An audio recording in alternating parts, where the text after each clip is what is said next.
Salut à tous, bienvenue dans cette nouvelle vidéo. On va parler aujourd'hui de casque de réalité virtuelle, comme ça là par exemple, et de lunettes, de binocles comme celle-ci, voilà. Ouh putain, ce qu'elles sont crades.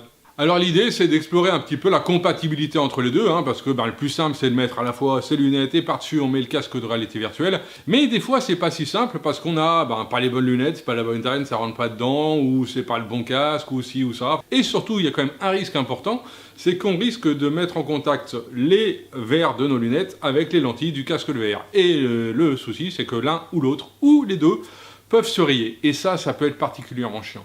Du coup, je vais vous apporter une solution et on va voir si c'est la bonne solution, puisque ça nous vient de la société VR Rock qui m'a contacté et qui m'a envoyé gentiment ce petit boîtier qui contient en fait des lentilles adaptées à ma vue et qui vont rentrer dans le casque de VR. Donc combien ça coûte? Est-ce que c'est confort? Est-ce que c'est pas chiant de rajouter une épaisseur dans le casque? Bref, ce qu'on va faire, on va essayer de répondre à ces questions et tester ces lentilles de chez VR Rock. Allez, découvrons ces petites lentilles de VR Rock, alors qu'ils sont envoyées dans un carton et dans une petite boîte comme celle-ci, tout simplement. Donc quand on ouvre à l'intérieur, moi je l'ai déjà ouvert, donc les sachets sont déjà ouverts. Mais on a, voilà, nos deux lentilles, forcément une pour chaque œil, c'est comme ça que ça marche. Et voilà à quoi ça ressemble. Donc en fait on a le verre, qui est un verre avec ma correction, on voit que du coup il y a ce côté qui est enfoncé. Alors je sais jamais, un concave, convexe, j'ai un problème avec ça. Mais ceci étant, voilà, il est creusé ici, et tout autour on a cette armature qui est en impression 3D, enfin ça ressemble à l'impression 3D. Et du coup on a aussi un petit repère qui est ici, alors je sais pas si vous le verrez, ça m'étonnerait, mais bon, il y a une petite lettre L, L pour left, pour le côté gauche, donc forcément si on a le gauche, on a aussi le droit de ce côté-là, qui est exactement la même chose, en symétrique, avec toujours pareil, le petit repère R qui est ici pour le côté droit. Et voilà, on a ce petit ergot, notamment ici, là, qui va venir se clipser à l'intérieur du casque. Alors en l'occurrence le Pimax, il faut savoir qu'en fait on a autant de types d'armature, on va dire, de montures comme ça, qu'on a de casque VR. Donc voilà, ça c'est pour le Pimax 8KX, et on va du coup tout de suite regarder pour le mettre à l'intérieur. Allez, du coup on part avec le casque Pimax, on va regarder pour faire ce montage. La première des choses, c'est qu'on va se laisser un peu d'accessibilité, donc je vais enlever la mousse qui est scratchée ici, et on va tout simplement venir positionner nos lentilles devant les lentilles du casque. Donc on va respecter les marquages L et R, donc là j'ai le R, donc c'est la lentille droite. Donc c'est celle-ci, et en fait je vais venir, alors je sais pas si vous voyez bien, mais c'est un peu compliqué là. Mais du coup, je vais aller enquiller en fait ma lentille ici.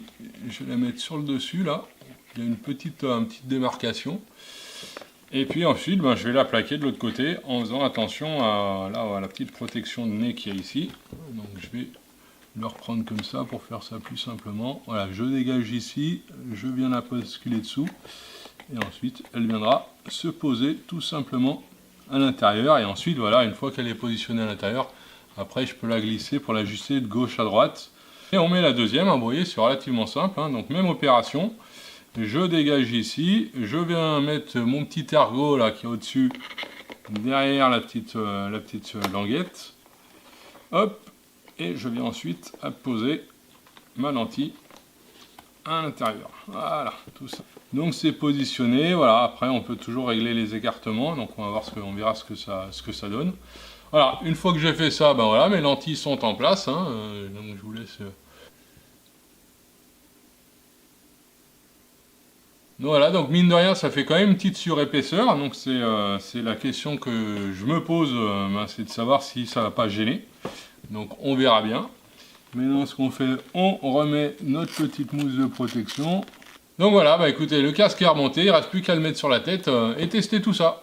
Allez, avant d'aller tester ces lentilles, je voulais vous emmener faire un petit saut sur le site internet de la marque, voir à quoi ça ressemble. Alors le site internet de la marque VR Rock, vr-rock.com.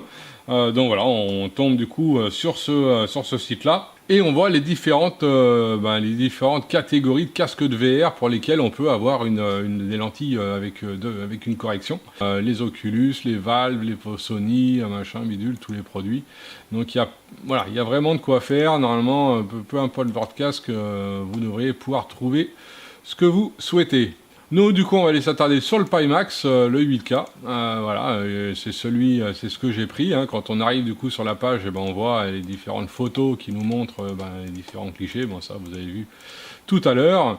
Un petit peu de blabla et surtout cette partie-là pour passer commande et apporter sa correction. Donc, soit on rentre notre correction directement ici. Donc on cède de notre ordonnance d'ophtalmo par exemple, ou alors on va aller carrément envoyer par un fichier joint notre prescription. Voilà. Pour vous donner un ordre d'idée du prix, je vais prendre à peu près ma correction à moi. Hein, chaque fois que je vais regarder, hein, on va regarder les sphères droites par exemple, et on voit qu'entre chaque correction, il y a un tarif. Donc déjà ça commence. Moi par exemple je suis à peu près par là, je crois, voilà, moins 4. Ensuite mon cylindre droit, bim, je suis à plus de 5, voilà, donc du coup j'ai pas de chance, hein, ça rajoute encore un peu de tarot. L'axe 180 ici. Au niveau de la sphère gauche, je suis à moins 3,5, moi, on rajoute encore du pognon. Le cylindre droit, plus 2, donc là, hop, je dois continuer à rajouter un peu de pognon. D'ailleurs, ça me fait penser qu'en haut, je suis plutôt à plus 2,5. Voilà, petite erreur. Ça, 180.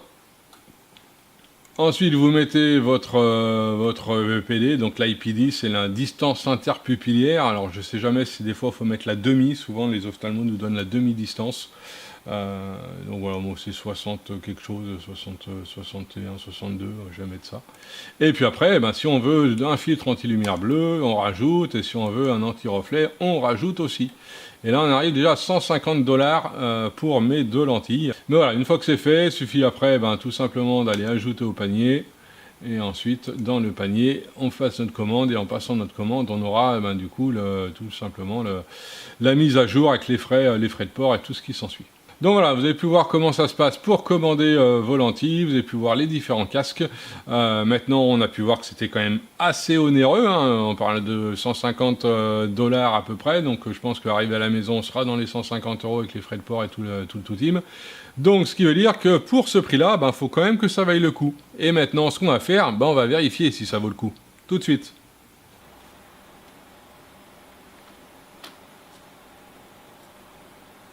Bon, je vais vous épargner du roulage filmé qui sert absolument à rien dans ce cas, et on va venir tout de suite à la conclusion et savoir effectivement ce que donnent ces lentilles VROC sur le casque de VR, hein. Donc ces lentilles avec une correction qui permettent du coup de se passer de lunettes à l'intérieur du casque de VR. J'ai envie de dire dans un premier temps, l'idée est plutôt carrément bonne, puisque on n'a pas forcément toujours la bonne taille de lunettes, ça rentre pas dedans, enfin bref, j'ai expliqué différents points sur ce sujet-là, donc ça peut avoir un vrai avantage. La question du confort, déjà visuel avec les lentilles, aucun souci, enfin ça marche très très bien, la correction est bonne, les lentilles se superposent bien, il n'y a pas d'effet bizarre au niveau de la vision. Aucun souci là-dessus, ça fonctionne très bien. Si on en vient sur la question du vrai confort, par rapport au portage du casque sur la tête, il y a un petit quelque chose, j'avais expliqué que les lentilles faisaient une surépaisseur. Et donc cette surépaisseur, moi je la sens pas mal dans le casque, et je la sens d'autant plus quand je serre mon casque. C'est-à-dire que si je serrais pas trop mon casque, genre pour un jeu debout comme ça, très honnêtement ça pourrait passer, je pense, plutôt facilement. Quand je suis sur le simulateur avec du mouvement, j'ai besoin que le casque soit bien serré, bien pris à la tête pour pas que ça bouge. Et donc quand je vais le compresser sur ma face, j'ai toute cette partie-là en fait qui elle va venir en contact avec les lentilles à l'intérieur. Et là c'est pas très agréable et au bout d'un moment ça fait presque un peu mal. D'autant plus si on bouge la tête comme c'est le cas avec un simulateur. Alors autre point plutôt pratique, quand je roule avec les potes, qu'on est en train de rouler ensemble, que j'ai le casque VR sur la tête, très régulièrement on va s'arrêter, on va aller modifier un truc, on prend le casque, on enlève, on le remet, on l'enlève, on le remet. Alors ça peut être chiant avec les lentilles pour les porteurs de lunettes, c'est-à-dire que chaque fois que je vais enlever mon casque, du coup j'ai plus de correction. Et pour ceux qui, comme moi, voient pas grand-chose, voire fifrelot, quand on n'a plus de correction, qu'on doit faire des choses sur l'écran, on n'y voit plus rien, donc on est obligé de reprendre ses lunettes et de jongler. Donc voilà, ça c'est le côté qui est un peu chiant, et d'autant qu'après il faut bien penser à réenlever ses lunettes avant de remettre le casque, parce que si je mets mes lunettes avec le casque plus les lentilles, forcément ça marche beaucoup moins bien. Et le dernier point, c'est la question de l'accessibilité aux lentilles quand on veut nettoyer. On a les lentilles qui sont dessus. Et si on veut nettoyer la lentille qui est dessous, la lentille de base du casque, et ben voilà, faut enlever la première pour aller la nettoyer. Voilà, donc l'aspect un peu entretien est un peu plus complexe, un peu plus chiant. Pas complexe, un peu plus chiant. Voilà, faut juste y penser. C'est juste pour moi un petit détail.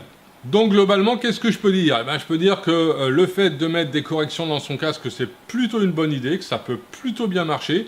Peut-être qu'avec des corrections un peu moins importantes que la mienne, les lentilles étant peut-être un peu moins épaisses, ça marchera mieux.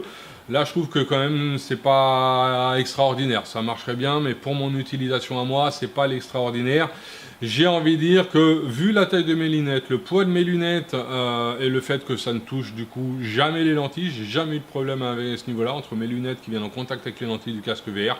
Très honnêtement, je vais rester en fonctionnement comme ça, parce que du coup, quand j'enlève mon casque, j'ai quand même mes lunettes et je peux regarder l'écran correctement sans avoir besoin d'aller chercher mes lunettes, les enlever, les remettre, enfin bref, vous aurez compris. Donc moi je franchirai pas le cap de ces lentilles correctrices, voilà, moi je le ferai pas, je vais les garder au cas où, mais voilà, pour moi c'est pas encore tout à fait au point. J'en ai discuté avec la marque qui me dit qu'il y a encore un peu de boulot, qu'ils ont des choses à faire. À ce titre-là, quand on a regardé le site tout à l'heure, j'ai pas fait gaffe, mais il y a maintenant une nouvelle armature pour les verres, pour les casques Pimax 8K, bizarrement, qui prennent en fait les deux lentilles ensemble. C'est plus deux lentilles complètement séparées, c'est deux lentilles ensemble, comme une espèce de lunette qu'on vient superposer. Est-ce que c'est moins gros ou pas? Je verrai avec la marque. Peut-être que du coup, c'est une solution qui serait plutôt pas mal. Pour l'instant, moi, je passe mon tour. Mais vous n'êtes pas obligé de faire pareil. Et voilà, on arrive à la fin de cette vidéo, j'espère qu'elle vous a plu. Si c'est le cas, n'hésitez pas à lâcher des pouces bleus, encore des pouces bleus, plein de pouces bleus. N'hésitez pas bien sûr aussi à vous abonner. On se retrouve sur le blog, sur le Simras blog, sur les différents réseaux sociaux. Et puis bien sûr, dans une prochaine vidéo, review sur je ne sais pas trop quoi encore, on verra bien. Ciao, à plus!